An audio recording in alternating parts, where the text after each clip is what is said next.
Michael Carrick has just been announced as the Manchester United interim manager. Well, not officially by the club, but he has just been announced by David Ornstein. Yes, David Ornstein has announced it on Twitter.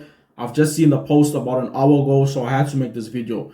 It is about 99% confirmed. The only details I'm missing is some details about the backroom staff, but the backroom staff has been announced, and the names of Steve Holland, Jonathan Woodgate, Travis Binion, and Johnny Evans are believed to be joining Michael Carrick in his backroom staff.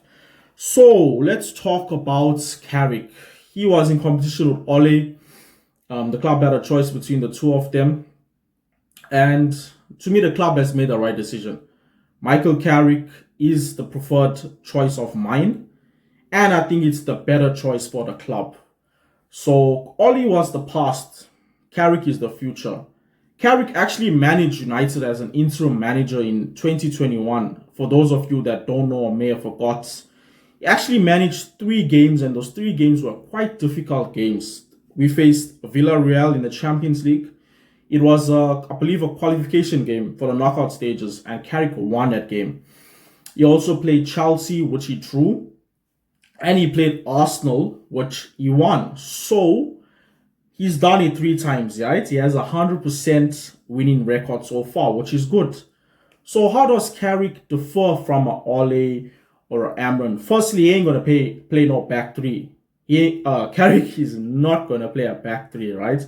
He prefers to play a 4-3-3, which is good because it allows some of the players to play in their natural positions, which I'll talk about more later in the video. So yeah, he loves a 4-3-3. And he's not afraid of making bold decisions, which is something that a manager, we need that in a manager, right? Someone to make bold decisions. Because in that game, his first game against Villarreal, he actually benched Cristiano Ronaldo. Imagine that he actually benched Cristiano Ronaldo in his first game as interim manager, and that was a Champions League game. So that alone is already a green flag for me, because we need that in this team now. We need someone to come in and bench like a Bruno, bench like a Cunha, because guess what? In this system that Carrick plays, there's not going to be a lot of 10s like how the previous system at Amman, where you could have like 2 or 3 10s on the pitch. This system needs only like basically 1 10. So he has a lot of tough decisions to make. A lot of tough decisions to make, which I think he can make.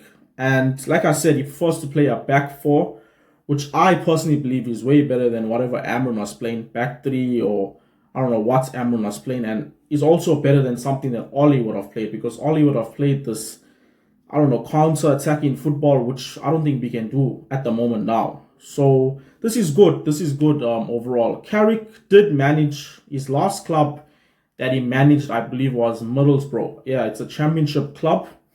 But the thing about this is when Carrick took over in October, Middlesbrough was 21st in the championship. 1 point above relegation. That's how bad Middlesbrough was. They had like a really bad coach at the time. I'm not sure of his name, but I know Carrick came in and he steadied the ship. He made everything better. Imagine they was at relegation, 1 point like above relegation.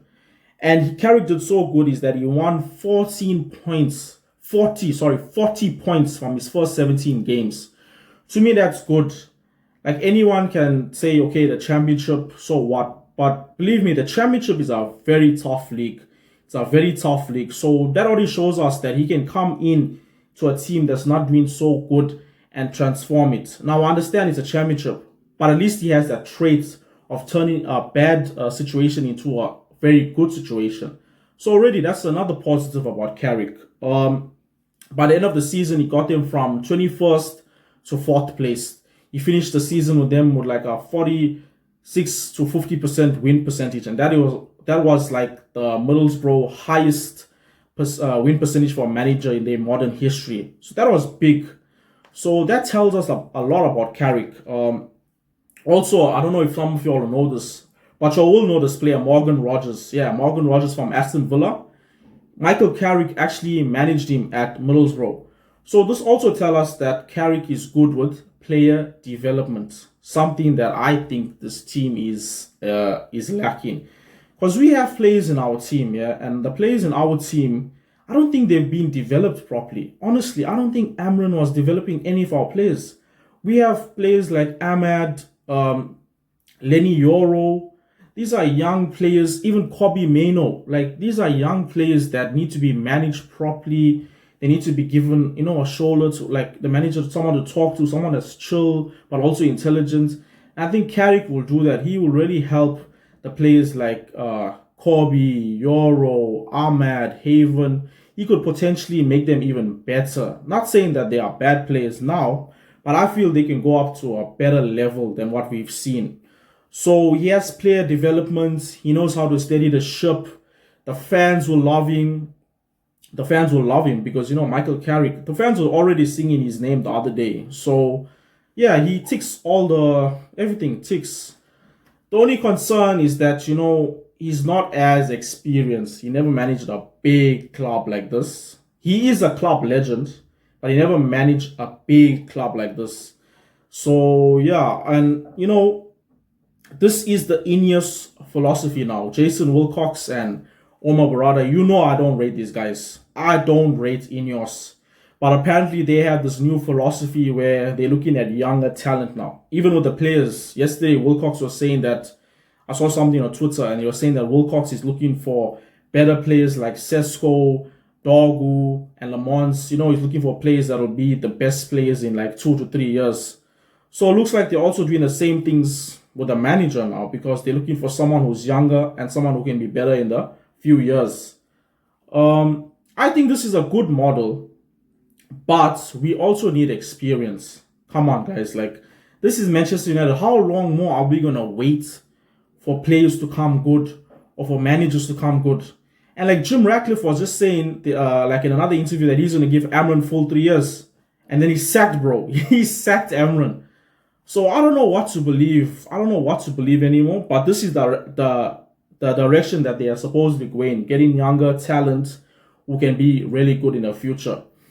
Carrick is a clean slate, He's not like Ollie. Ollie is someone that we had, and it ended bad with Ollie. Ollie was good as the interim, but when he got the permanent position, it was bad. And apparently there were some rumors that Ollie wanted the permanent position again.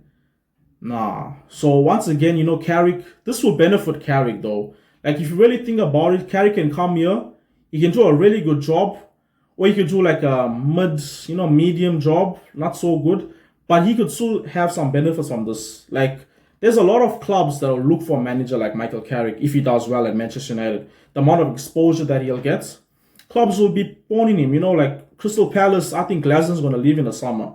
So there's a job there. West Ham, if they stay up, Wolves, like, clubs will be looking for someone like Michael Carrick. We've seen this with Ruud van Nistelrooy. He beat Leicester 2 times and they hired him. Even though it didn't end so well there, this shows that if you manage Manchester United, even for a few games, there's opportunities that are going to be open for you. Me personally, I don't know if this is a 17-game stopgap, like we just got Carrick in for the 17 games remaining and after that he's going to be gone, or whether there's actually a plan that if he does well to keep him for the permanent position.